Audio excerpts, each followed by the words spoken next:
Buenas tardes, vamos a compartir el devocional como cada jueves. Estamos hoy día en Jeremías, capítulo 7, versículos 8 al 18, y como acostumbramos siempre, y siempre es bueno, vamos a orar. Señor, gracias por tu palabra que nos enseña, que nos corrige, que nos fortalece también en nuestras debilidades. Necesitamos de ella cada día. Gracias porque podemos ir a ella cada día. Ayúdanos a ser fieles en la lectura, en el devocional. Y rogamos que hoy día nos hables por medio de tu palabra, en el nombre de Jesús. Amén. El versículo 8 comienza diciendo: He aquí, vosotros confiáis en palabras de mentira que no aprovechan. Y es un versículo que, ¿por qué está diciendo eso? Bueno, hay que ir al contexto anterior para ver de qué se trata. De hecho, el he aquí dice, mira esto es importante. ¿Qué es lo importante? Que estamos equivocando el foco de nuestra fe. Básicamente es lo que va a decir. Voy a leer en versículo 2. Dice: ponte a la puerta de la casa de Jehová, al templo, y proclama allí esta palabra y di. Esta es la palabra que vino de Dios a Jeremías. Oíd palabra de Jehová, todo Judá, los que entráis por estas puertas para adorar a Jehová. Entonces, está hablando de que el lugar no es cualquier lugar, es el lugar donde el pueblo va a adorar a Dios. O sea, es sumamente importante. Entonces, ¿qué esperaría uno que piense el pueblo de ese lugar? Que allí voy a derramar mi corazón delante de Dios. ¿Pero qué está haciendo el pueblo? No se preocupa de Dios, sino del lugar. Cambió el foco de la fe y empezaron a tener fe en el templo y no en Dios. Mira. 3. Así ha dicho Jehová de los ejércitos, Dios de Israel: mejorad vuestros caminos y vuestras obras, y os haré morar en este lugar. Y básicamente, oye, acá hay una advertencia, porque todo lo que Dios enseñó, ustedes lo están haciendo mal. Y traigámoslo a nuestro corazón hoy. Todo lo que nosotros conocemos del Señor en su palabra, sea mucho o sea poco, la pregunta que tenemos que hacernos es: ¿qué tan fieles estamos siendo al Señor por medio de su palabra? ¿O qué tanto de su palabra estamos cumpliendo u obedeciendo? Es la misma pregunta que le está haciendo el pueblo allá, nos está haciendo la Escritura hoy a nosotros acá. No fiéis en palabras de mentira diciendo: templo de Jehová, templo de Jehová, templo de Jehová es este. Y sabemos que cuando repite 3 veces algo es porque está tratando de hacer notar exageradamente: mira dónde tienes puesto el foco. ¿Sí? Pero si mejorareis cumplidamente vuestros caminos y vuestras obras, si con verdad hiciereis justicia entre el hombre y su prójimo, y no oprimiereis al extranjero, al huérfano y a la viuda, ni en este lugar derramareis sangre de inocentes, ni anduviereis en pos de dioses ajenos para mal vuestro, os haré morar en este lugar, en la tierra que di a vuestros padres para siempre. La promesa. O sea, está diciendo que Dios, que es fiel, Él dio su promesa, Él quiere cumplir su promesa, Él va a cumplir su promesa, pero hay una advertencia solemne. Cuidado con ver a Dios o pensar que Dios es el templo y dejó de ser Dios. Estás mirando donde no debes. Vamos a hacer la traducción para nosotros ahora, pero lo que quiero que entendamos acá, que la advertencia que está haciendo cuando empieza en el 8, he aquí, viene de esto. En el versículo 5 dice: pero si mejorareis cumplidamente vuestros caminos y vuestras obras, y va a explicar cuáles son después. Y la idea del cumplidamente es debidamente. No es como yo creo que es como el Señor dice que tiene que ser. Tal cual. Y en el 8 dice: he aquí, vosotros confiáis en lo que no es. Y vemos, por ejemplo, antes en el libro de Jueces, cuando los filisteos atacaron a Israel y se llevaron el arca.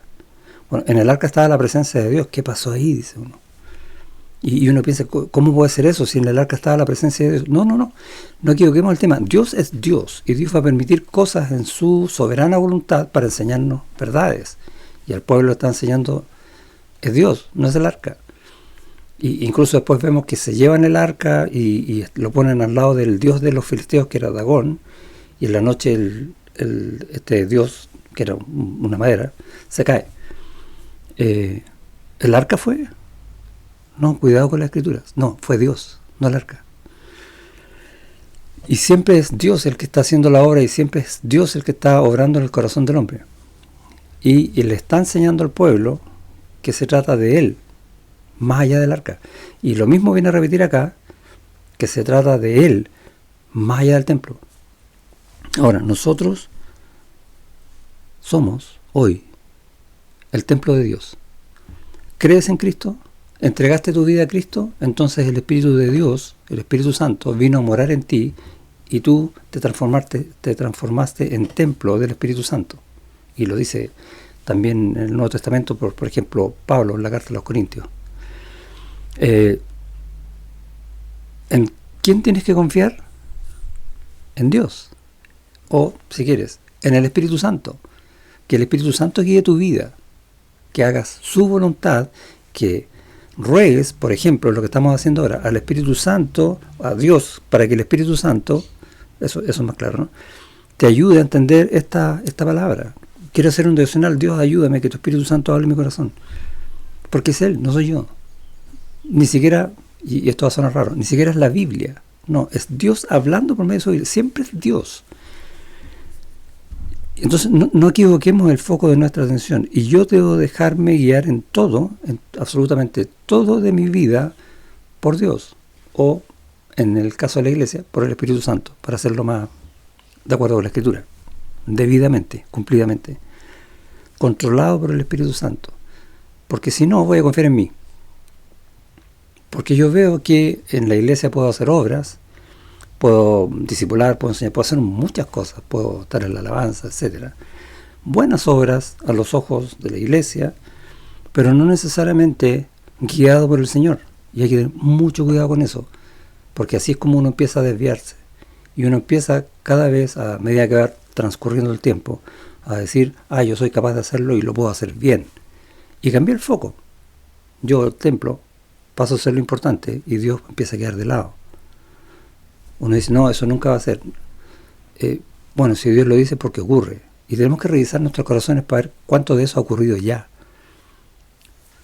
El problema es que cuando empezamos a desviarnos, es donde no nos damos cuenta. Ahora, y la advertencia es tan fuerte que dice que transformaron el templo en cueva de ladrones. Y el mismo Jesucristo lo dice 2 veces durante su vida aquí. Y termina diciéndolo justo antes de ir a la cruz. De nuevo, ustedes equivocaron el centro de la atención.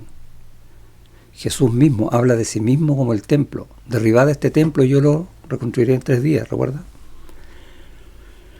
Es Él, no son las cosas que Él nos da. Y dice en esta advertencia que tenemos que tener mucho cuidado porque, por ejemplo, versículo 15, os echaré de mi presencia como eché a todos vuestros hermanos, a toda la generación de Efraín. Y está hablando de cuando Israel fue invadido por Asiria. Y es fuerte lo que está diciendo. En el fondo, la comunión que nosotros podemos perder con Dios a lo mejor no va a ser tan momentánea y puede ser terrible en nuestras vidas. Y mira el 16, que le dice al profeta, tú pues no ores por este pueblo, ni levantes por ellos clamor, ni oración, ni me ruegues, porque no te oiré. Estamos ahora en una reunión de oración, clamando al Señor, pero si no derramamos primero nuestro corazón delante de Dios para que examine si estamos realmente adorándolo a Él, dependiendo de todo en Él y en nada de nosotros, ¿cómo espero yo que Dios me oiga o no me oiga? Es un buen punto. El mismo profeta Jeremías en Lamentaciones va a decir en el 3:8, aun cuando clamé y di voces, cerró los oídos a mi oración. A veces pensamos que Dios oye todas las oraciones. No. Aquí lo está diciendo. No. Cuando Dios emite un juicio por causa de mis actos en contra de Él o aparte de Él, Dios no me va a escuchar, por más que ore. Y es terrible. Y es una advertencia, como dije al principio, solemne. Y es bueno conocer estas verdades, ir a estas escrituras para pedirle al Señor, como lo hizo David en su tiempo: Señor, examina mi corazón y ve si hay mal en mí, porque yo no quiero eso. Yo quiero que tú oigas mi oración, yo quiero ser guiado por ti, yo quiero ir por el camino correcto, el camino del amor del Señor, no otro. ¿Es eso lo que tú quieres? Bueno, oremos por eso entonces. Dios te bendiga.